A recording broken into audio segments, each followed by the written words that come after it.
ठीक है, देख लेते हैं कि भाई सब्सिडी में आपको अप्लाई करना है तो क्या आप एलिजिबल हो कि नहीं, वो पहले हम चेक कर लेते हैं। और आगे वीडियो में ये भी हम देखेंगे कि भाई कौन सी हमको गलती नहीं करनी है जिससे हमारा सब्सिडी का क्लेम रिजेक्ट ना हो और हम पूरी सब्सिडी का बेनिफिट ले सके, वो भी हम आगे वीडियो में डिस्कस करेंगे, तो वीडियो पूरा देखना है। तो अभी हम देख लेते हैं कि भाई इनका एलिजिबिलिटी क्राइटेरिया क्या है। तो कि पहला क्या है, तो कि परचेज एंड कंस्ट्रक्शन, मतलब कि कोई भी जो हाउस है, मकान है, वो आपको परचेज करने के लिए और कंस्ट्रक्शन करने के लिए ये सब्सिडी दी जाती है। और सेकंड जो हम देखें तो कि फैमिली इनकम मैक्सिमम 9 लाख रुपए, मतलब कि फैमिली की जो हम डेफिनेशन देखें ना, तो हस्बैंड वाइफ एंड चाइल्ड, उनको कंप्लीट फैमिली बोला जाता है। तो उनकी जो इनकम है ना वो 9 लाख से ज़्यादा नहीं होनी चाहिए, तो ही आप सब्सिडी के लिए अप्लाई कर सकते हो। अगर 9 लाख से ज़्यादा है तो नहीं कर सकते हो, 9 लाख या 9 लाख से कम होनी चाहिए।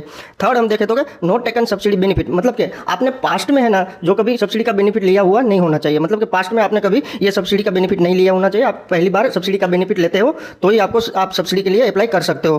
फोर्थ नंबर हम देखें तो लिविंग इन अर्बन एरिया, मतलब कि ये जो सब्सिडी की जो स्कीम है ना पूरी अर्बन एरिया के लिए है, मतलब कि आप जो रूरल के लिए है ना वो अलग से सब्सिडी की स्कीम है और रूरल में आपको अप्लाई करना होता है, ये अर्बन के लिए है। तो मतलब कि आपको जो मकान कंस्ट्रक्शन कर रहे हो या परचेस कर रहे हो अर्बन एरिया में होना चाहिए। जो कि फिफ्थ नंबर की हम बात करें तो नो पक्का हाउस इन इंडिया, जो पक्का हाउस बोले ना तो कि भाई जो तीनों वेदर जिनको बोलते हैं कि भाई सर्दी हो, बारिश हो या धूप हो, तीनों वेदर में टिक सके ना, ऐसे मकान को हम पक्का हाउस बोलते हैं। तो मतलब कि आपका पूरे इंडिया के अंदर कहीं पक्का हाउस नहीं होना चाहिए, ये आपका पहला ही मकान होना चाहिए, पहला ही घर होना चाहिए। जो 6 नंबर की बात करें तो मैक्सिमम हाउस वैल्यू 35 लाख, मतलब कि आप जो भी मकान बना रहे हो या खरीद रहे हो उनकी वैल्यूएशन 35 लाख से ज़्यादा नहीं होनी चाहिए। 35 लाख या 35 लाख से कम होगी तो ही आप सब्सिडी के लिए अप्लाई कर सकते हो, वरना नहीं कर सकते हो। 7th नंबर की हम बात करें तो मैक्सिमम होम लोन 25 लाख, मतलब कि आप जो मकान खरीद रहे हो या कंस्ट्रक्शन कर रहे हो उसके ऊपर बैंक में से लोन लेते हो ना, हाउसिंग लोन, उनकी जो हाउसिंग लोन है ना वो 25 लाख से ज़्यादा नहीं होनी चाहिए, मतलब कि आपकी हाउसिंग लोन मैक्सिमम 25 लाख की होनी चाहिए या 25 लाख से कम होनी चाहिए, तो ही आप सब्सिडी ले सकते हो, वरना आप एप्लीकेशन नहीं कर सकते सब्सिडी के लिए।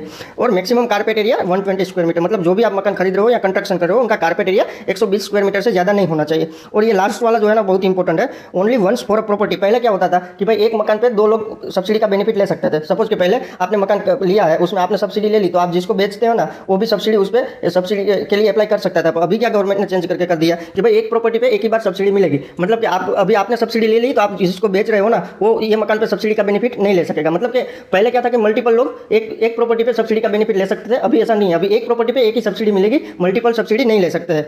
ये सब जो है ना एलिजिबिलिटी क्राइटेरिया है, मतलब इसमें आप बैठते हो ना तो आप सब्सिडी के लिए अप्लाई कर सकते हो, वरना आपको सब्सिडी के लिए अप्लाई नहीं कर सकते हो। ये एलिजिबिलिटी क्राइटेरिया जो है ना वो फुलफिल करना पड़ेगा, अगर ये फुलफिल होता है तो ही आपको सब्सिडी मिलेगी, वरना आपको सब्सिडी नहीं मिलेगी और आप एप्लीकेशन भी नहीं कर सकोगे।